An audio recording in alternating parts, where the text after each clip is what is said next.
Hello there. Welcome to my latest presentation about the Black Revolutionary War soldiers from the town of Plainfield, Connecticut. I want to mention before I start that the illustrations in this talk were generated by AI, so their accuracy may not be as clear as I would have liked, but they're nice pictures. One of the first things I always get asked when I start talking about Black Revolutionary War soldiers is where to find information about them. And I'm going to share a couple of sources with you, and they are both online and they are both free. The first one is the Daughters of the American Revolution Forgotten Patriots Index. You can download this from the internet as a PDF, and it is broken up by state, the 13 original colonies, of course, and does a pretty good job at listing most of the Black or Native American soldiers from that state that fought in the Revolutionary War. And this is the kind of thing you're going to see. Here I was looking up my soldiers from Plainfield, Connecticut, and doing a search, you can see it highlighted the Plainfield men, Cujo and Samuel Dietz and Samuel Dexter. And it also gives you references as to where this information came from. And you see down at the bottom of the screen, they do give you a key to tell you what these notations mean. For example, CBS refers to David O. White's great book, Connecticut Black Soldiers. CCHS is Collections of the Connecticut Historical Society, which of course is now the Connecticut Museum of History and Culture. So that's one source. Another source, also free, is this here, National Mall Liberty Fund. And they have broken this down by counties in Connecticut for the hometowns of Connecticut's African-American Revolutionary War soldiers. And they will give you a listing that looks like this. And this is the list that I used to get started on my research for Plainfield. This list, of course, does not give you any references as to where these names came from. So you really have to check these over, do your own research. There are errors, some people that should be included and haven't been, and some people who are on this list don't belong on this list. So we'll start going through those a few at a time. And the first thing I'm going to do is delete one of these names. Samuel Dietz and Samuel Dexter, it's the same person. That Dietz is a misreading of a document that I'm actually going to show you later in the presentation. So we can scratch him off the list right away. Next, I'm going to talk about three of these men together, Cato Douglas, Caesar Parkus or Parkhurst, and Jeremiah Shuntup. It's not one top, it's Shuntup. And those three names come from this reference. This is Bible records from Plainfield, Connecticut. And this, of course, is a more modern day transcription of those records. And you see there Jeremiah Shuntup, Caesar Parkhurst, and Cato Douglas. All died sometime after April 1775. Does not give us exact dates of death or where they died, but these are men that belong to the town of Plainfield. However, the listing that I showed you above missed somebody. There's also a James, a Negro boy who died at Danbury belonging to Oliver Spaulding. And I wish it had a date because there was a battle in Danbury, Connecticut, the burning of Danbury, April 26th and 27th, 1777. That might be the occasion on which this boy died, or the army kept kind of a camp near Danbury for most of the war, and men were sent there for to be hospitalized or for a rest period, and he may have died of sickness in Danbury. We can't tell from this record. As far as the other three men, was not able to find out much of anything about Caesar Parkhurst or Cato Douglas. Cato was possibly enslaved by this General John Douglas, who did live in Plainfield. He commanded the 21st Regiment, drawing men from Plainfield, Canterbury, and Voluntown, and the South Society of Killingly. So he was a local man. Cato may have been enslaved by him, but I don't have any proof of that. Jeremiah Shuntup actually was a Native American. He was an Indian. And I did find a carded military file for him on Fold 3, which is a great internet resource. However, it is a pay site for fighting in the Sages Regiment, which only existed from May 1776 to December 1776. Took place in the Battle of White Plains. So that could be our Jeremy Shuntup. There's also a Jeremiah Shuntup who fought in the French and Indian War with Israel Putnam. So probably a local guy. Don't know for sure if he was from Plainfield. But this is the French and Indian War. And there were some soldiers who fought in both wars, especially at the very beginning of the Revolution. A lot of these older, experienced soldiers signed up. They responded to the Lexington Alarm in 1775.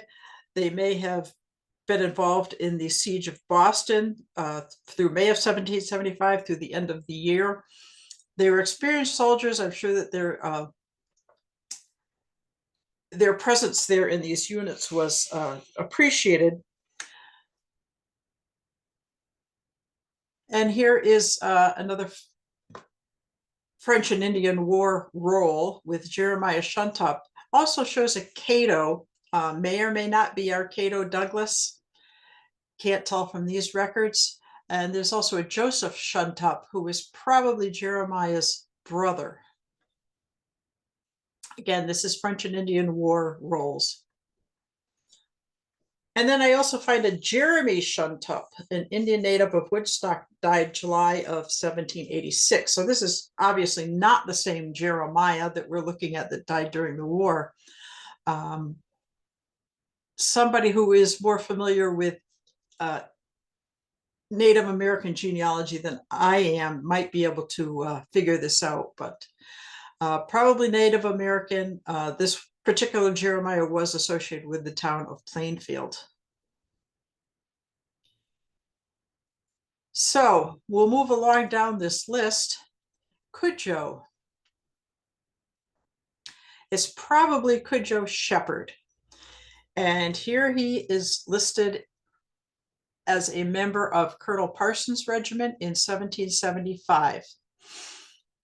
This was a regiment that participated in the Siege of Boston. And you see there Cuddy or Cudjoe Shepherd enlisted in June 1st. This is 1775, and was mustered out on December 15th of that same year. Now you notice that most of these men were mustered out on December 15th. The reason for that is that this was a state of Connecticut regiment. When General George Washington was appointed to be overall general of all the federal troops, he disbanded all of these state regiments and reorganized them under the federal umbrella. So everybody was mustered out, and they could then re-enlist in a similar regiment, usually run by the same colonels and generals, but all under the umbrella of Washington. When Washington reorganized these regiments, initially he didn't want any Black men to be enlisted. He later changed that to they had to be free Black men in order to enlist. And then, as we're going to see later on, many enslaved Black men actually were enlisted with a promise of their freedom after the end of their service. So here's Cudjoe Shepherd in one of those regiments that's around the area of Boston between May and December of 1775. This is probably Cujo Shepherd in the 1800 census in Plainfield. You see, he's got 5 people in his household, including himself, all other or non-white households. And you notice that there are several other shepherds in this neighborhood, which is what leads me to believe that this is our Cujo Shepherd. And while we're talking about the census, I just want to point out that early census records involving Black families can be very hard to pin down. Not all census takers took their jobs seriously enough to include all the Black families that were in town. They were disrespected in that manner. And for example, in Plainfield, at the 1790 census, there were only 2 Black families, 2 Black households recorded in town, and those belonged to Newport Kinsman and Jonathan Whipple. In 1800, 19 Black households were counted. And a lot of these men should have probably been counted in that 1790 census also. 1810, it's back down to 11 households. And the census taker didn't put these families in order of the rest of the census as he took it. These names were kind of written into the margin of the last page of the Plainfield census. And as you can see, they don't all have last names. They just weren't treated with the same care that the white households were. So moving along, we have Phinehas or Phineas Mullet or Mulet. Not sure how you would say that of Plainfield. First of all, this isn't Phineas Mullet, it's Phineas Hewlett, H-U-L-E-T-T. He did serve in Captain John McGregor's company. And just a brief word here about John McGregor, who was also a resident of Plainfield. He was born in Scotland, lived in Plainfield at the time of the Revolutionary War, and later moved just over the state line into Foster, Rhode Island, where he ran a tavern for many years. And he is buried there in Foster alongside what is now Route 14, which leads from Moosup into Foster. And these roles for the Revolutionary War, we're going to see quite a few of them in this presentation. At some point, a committee of people took all of the large muster rolls, and I mean large, these are like 24-inch by 24-inch pieces of paper with these muster rolls written on it. And they went through these muster rolls and they made these card files for each one of the soldiers that is identified on those muster rolls. And this is a example of that for Phineas Hewlett. So this was information that was found on a muster roll for Captain McGregor's company. He served under General Durkee from Norwich. And this says that he enlisted April 25th, 1777 for a term of 3 years and was discharged April 25th, 1780. Phineas did apply for a pension in 1818. That is the year that they were first able to apply for pensions. And his final payment was made in the fourth quarter of 1826 because he had died on April 9th, 1826. And he lived in New Jersey at the time that he received his pension. But I have a few other issues with Phineas Hewlett. I found this will online for a Nathaniel Hewlett of Plainfield in Windham County, Connecticut. And down below there he says, I give to my 3rd son, Phineas Hewlett, 20 shillings. Well, in this era, I see very few wills that are written for Black residents. They usually didn't have much to leave, so you don't find wills during the Revolutionary War era very often. And I believe this will was written in 1772. So I thought that this deserved a little bit more close look. And here is the 1790 census detail for Nathaniel Hewlett, not Hootet, Hewlett in Plainfield. And as you can see, this is a white family.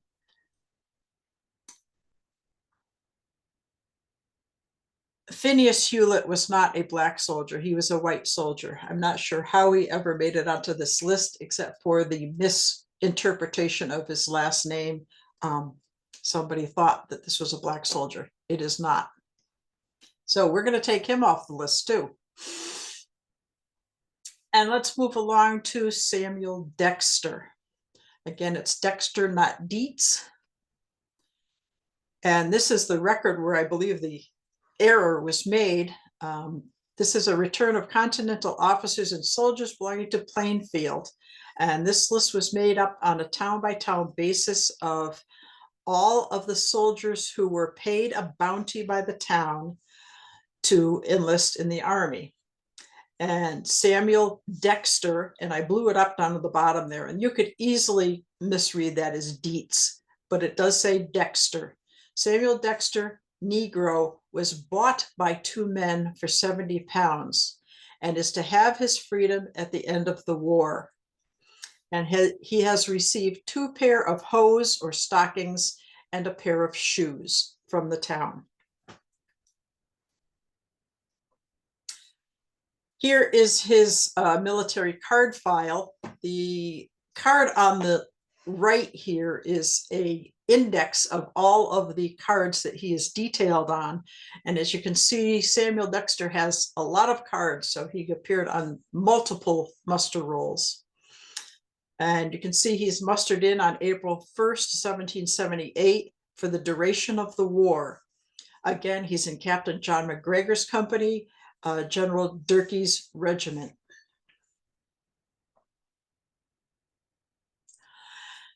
Now, I started to get a little confused with Samuel Dexter because I found this listing in an old DAR register book. It says that this Flora Bell Dexter is a descendant of Samuel Dexter.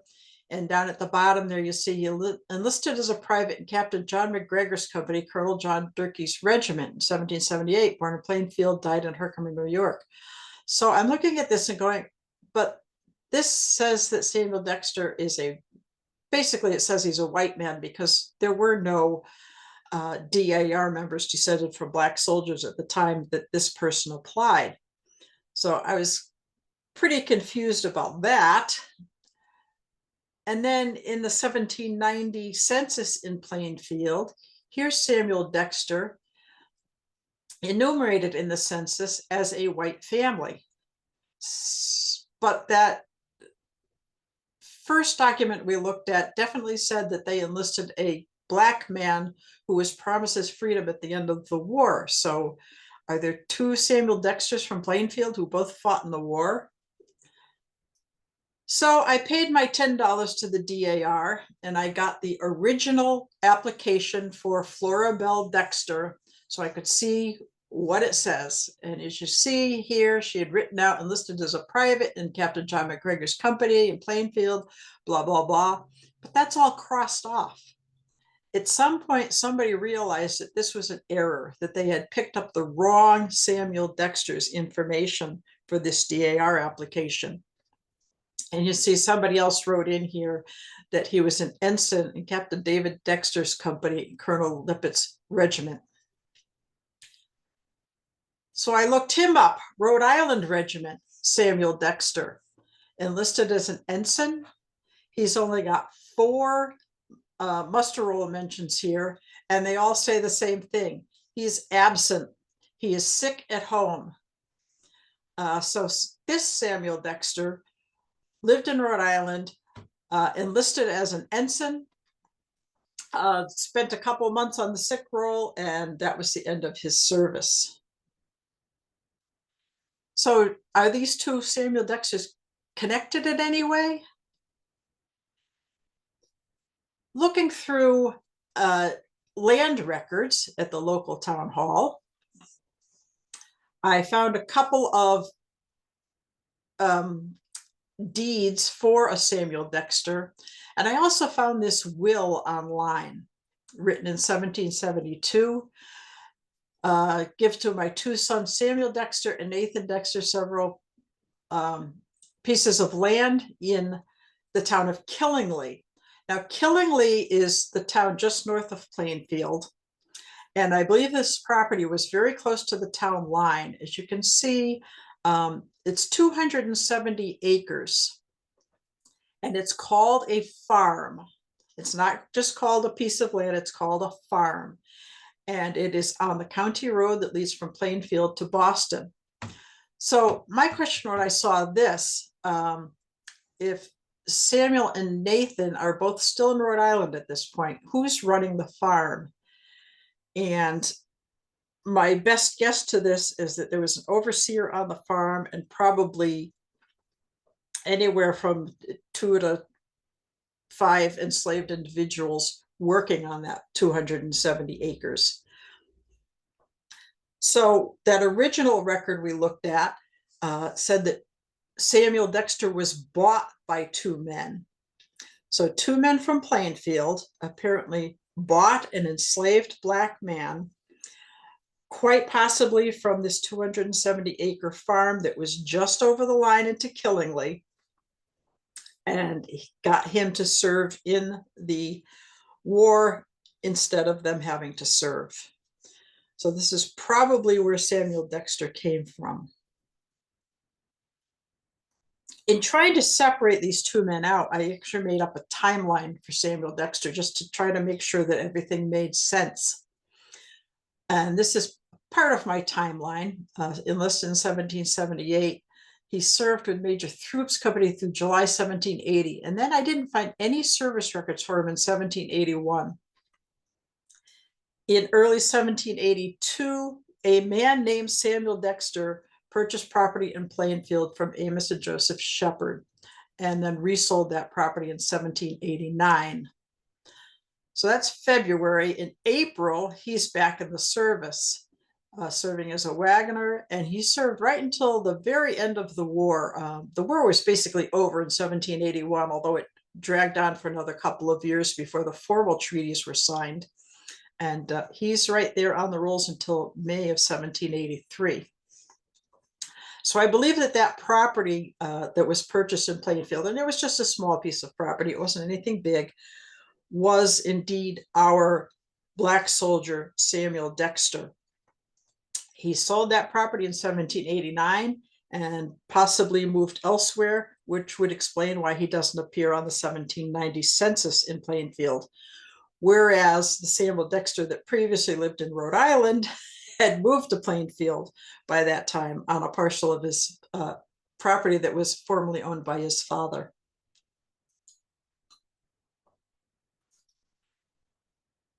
So moving along again to John Jack, another name that confused me for a bit. Is it John? Is it Jack? Is it both? Does he have a surname? But indeed, the surname is Jack. Man's name is John. And he did indeed serve in the Revolutionary War and is a Black man. He lived long enough to file a pension. The said John Jack, on the 18th day of March, 1777, enlisted in Plainfield in Samuel Willis's regiment. And he served in the battles of Newark and Elizabethtown, New Jersey. This is from his pension application file. And we can find him several times listed in a book that's online called The Record of Service of Connecticut Men in the Revolution. On page 175, we see he is serving under Captain, I believe this is Willis Clift, enlisted in March 15, 1777, for the term of 3 years, and was indeed discharged 3 years later. Re-upped in July of that year, 1780, for another 3 years. As I just previously mentioned, the war didn't really last another 3 years at this point. And we see here that he was discharged December 31st, 1781, under Captain Lemuel Clift.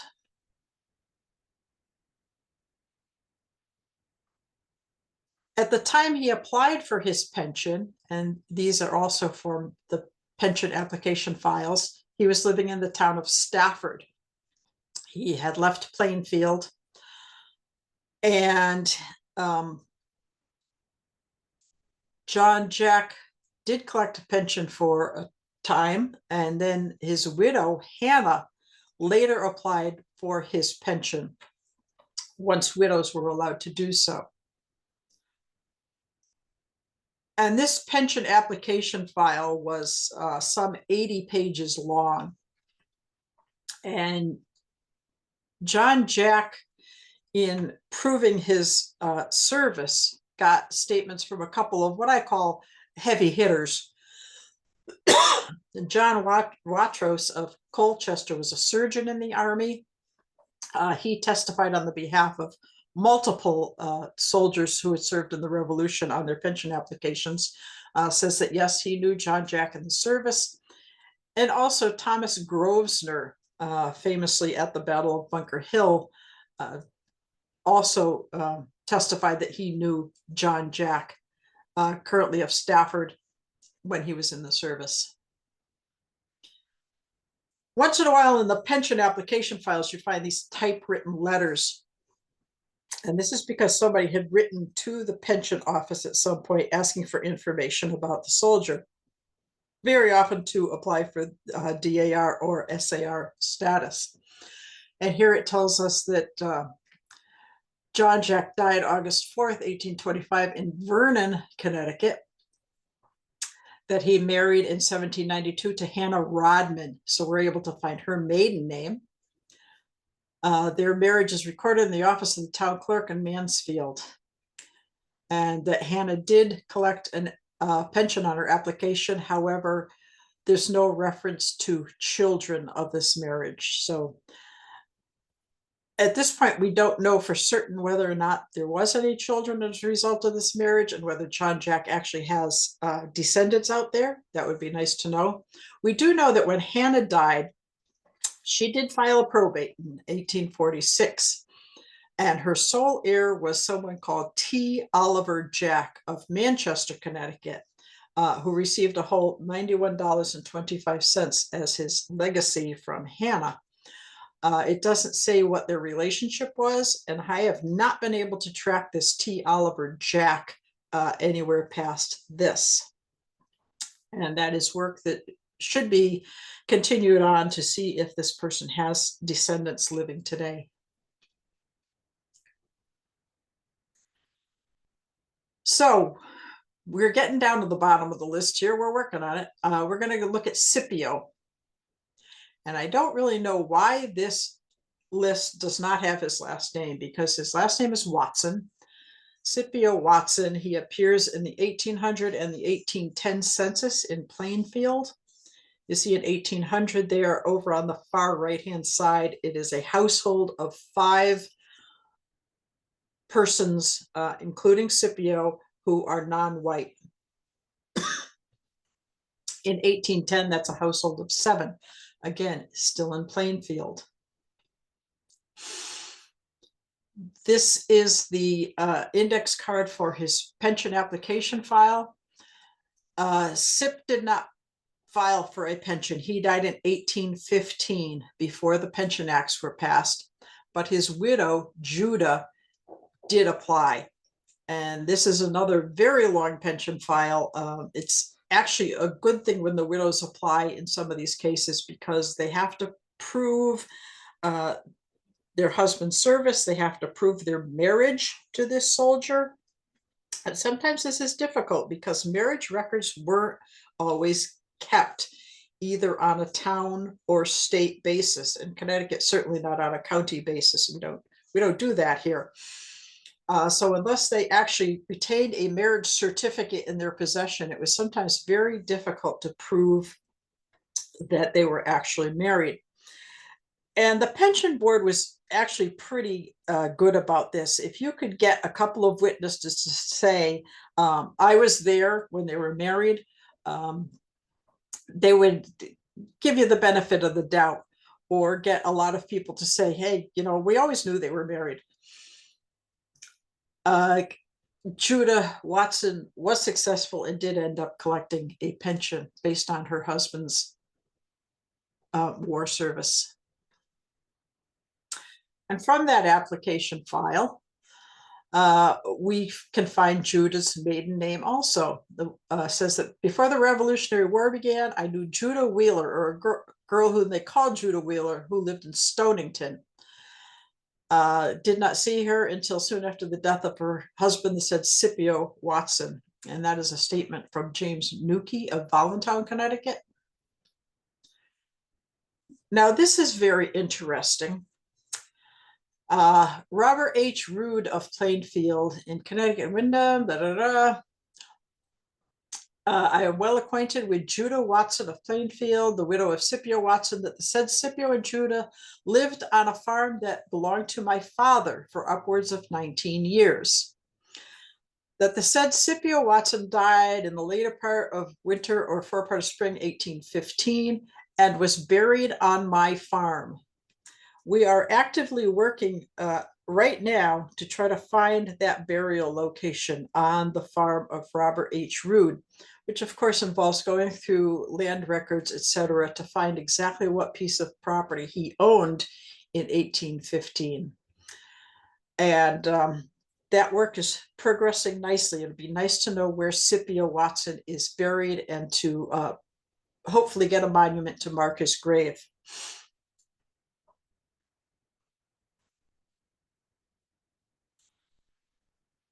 And some other information about the Watson family. Joseph Watson, son of Scipio Watson, if now living, would be about 56 years of age. So we have the name of one of his children.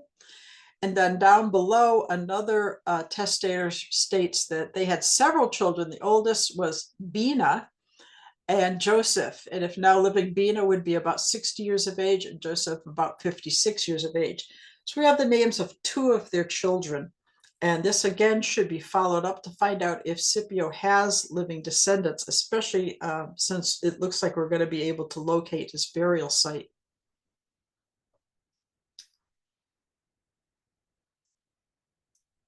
Here's another testimony from Zebulon Parkes, another Black man. Says that Scipio Watson was wounded in the Revolutionary War, and I have felt the ball in his leg. So we've got quite a bit of information here about Scipio. We know details of his service. We know some details about his family. We know that he was wounded.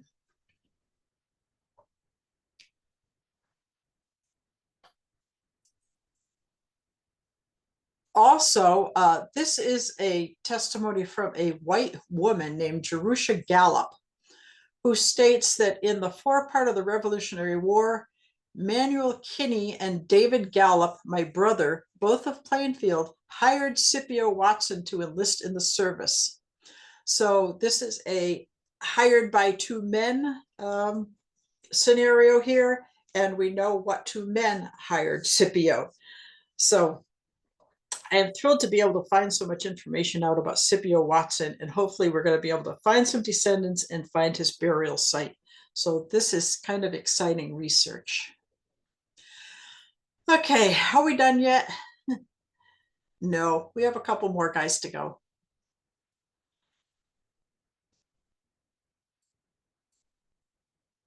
Looking through the 1790 census in Plainfield, as I told you, there were only two Black households listed.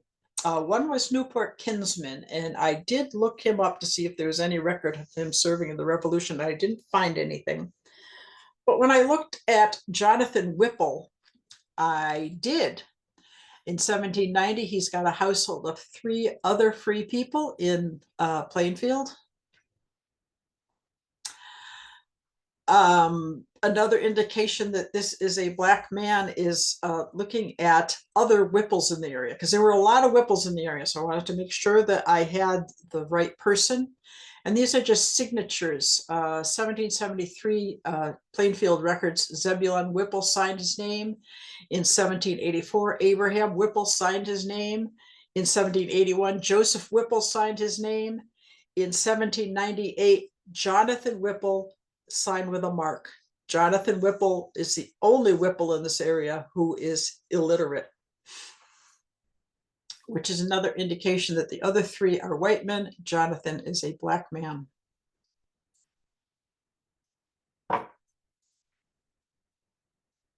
Jonathan Whipple responded to the Lexington alarm from Plainfield. He served a total of 17 days during that alarm period. Under Captain Waterman Clift, he served during the siege of Boston from the 9th of May, 1775 until once again, December 15th, 1775.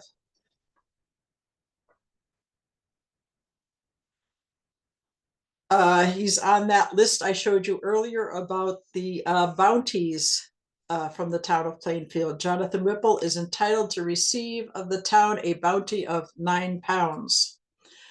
And this list was made up in March 1777.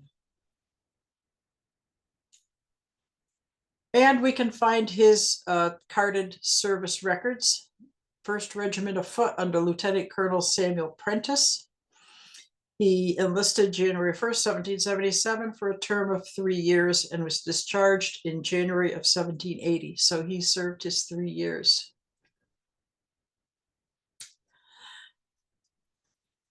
Jonathan Whipple owned property in Plainfield. In 1793, he bought 3 acres for a total of £10, 2 small parcels totaling 3 acres. And 5 years later, he was smart enough to sell those 3 acres for £50. So he made himself a profit and then left town. In 1800, he is found in the census in Middletown, New York State, household of 2 other free people.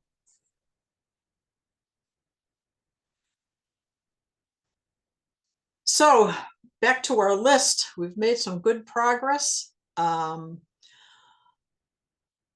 Got rid of 2 names off the original list, have verified several of the other names. We've added 2 names, Jonathan Whipple and James, the boy who died in Danbury. Of the other names here, Hosea and Ned, simply did not find enough information.